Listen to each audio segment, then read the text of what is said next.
Hello बच्चों, आइए प्रश्न को पढ़ते हैं और समझते हैं।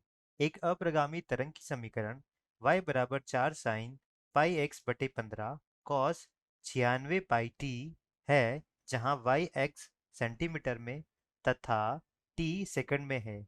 किसी निस्पंद तथा उसके निकटवर्ती प्रस्पंद के बीच की दूरी है। प्रश्न में हमें प्रगामी तरंग की समीकरण दी गई है और हमसे यह पूछा गया है कि किसी निस्पंद या उसके जो सबसे समीप प्रस्पंद होगा उसके बीच की दूरी क्या होगी। प्रश्न को हल करने से पहले हम प्रश्न की मुख्य अवधारणा के बारे में जान लेते हैं। तो इस प्रश्न के लिए बच्चों हमारी जो मुख्य अवधारणा वह यह होगी कि एक अप्रगामी तरंग की जो मानक समीकरण होती है वह यह होती है अप्रगामी तरंग की मानक समीकरण। एक अप्रगामी तरंग की मानक समीकरण को हम कुछ इस प्रकार से लिखते हैं। y बराबर 2a साइन 2 पाई x बटे लेमड़ा कॉस 2 पाई बटे कैपिटल टी गुणा स्मॉल टी। तो यह हमारी अप्रगामी तरंग की समीकरण होगी, जहाँ a तरंग का आयाम हो जाएगा, लेमड़ा तरंग की क्या हो जाएगी, तरंग दैर्ध्य हो जाएगी। अब यहाँ से यदि हम देखें, ये हमारी प्रथम मुख्य अवधारणा होगी। इसके लिए हम दूसरी मुख्य अवधारणा यह देखते हैं कि मान लेते हैं यह आरेख है और यह अप्रगामी तरंग जो है कुछ इस तरीके से गति कर रही है। तो और यहाँ से टकराने के बाद क्या होगी, यह तरंग वापस से इसी माध्यम में इस तरह से चली आएगी। तो ये तरंग इस दिशा में जा रही है, यहाँ से टकराने के बाद यह वापस से इसी दिशा में आ जाएगी और यहाँ पर आकर मिलेगी।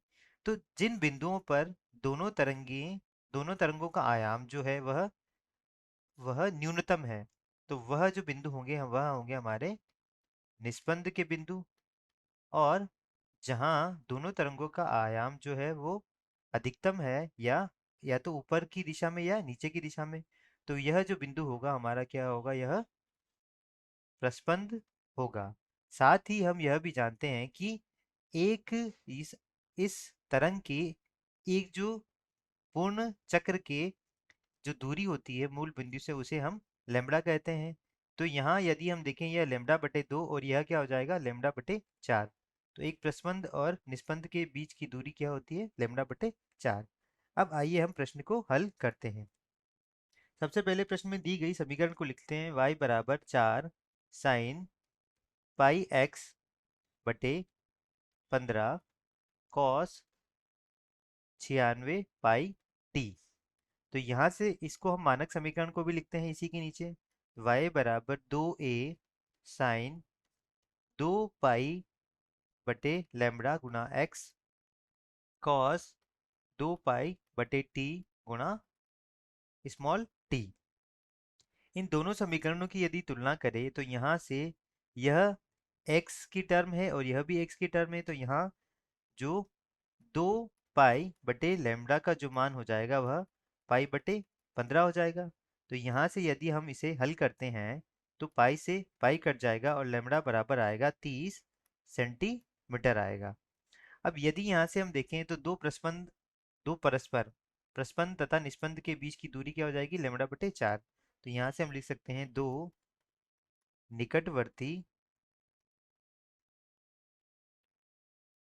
प्रस्पंद तथा निस्पंद की दूरी वह क्या हो जाएगी, लैम्बडा बटे 4। तो यदि यहाँ से हम देखें तो वह कितना हो जाएगा, यहाँ से लैम्बडा बटे 4, लैम्बडा का मान हमारे पास 30 है, तो लैम्बडा बटे 4 होगा लैम्बडा बटे 4। तो यहाँ से यदि हम देखें 30/4 सेंटीमीटर, यदि इसे हम भाग दें तो यह आ जाएगा 7.5 सेंटीमीटर। कितना आएगा, 7.5 सेंटीमीटर। यदि विकल्प अनुसार देखें तो हमारा जो विकल्प सही होगा वह कौन सा, ए विकल्प सही हो जाएगा। तो इस प्रश्न का सही उत्तर हमारा जो आ गया वह क्या आ गया है, 7.5 सेंटीमीटर। ये हमारा सही उत्तर है। आशा करता हूँ आपको समझ आया होगा। धन्यवाद।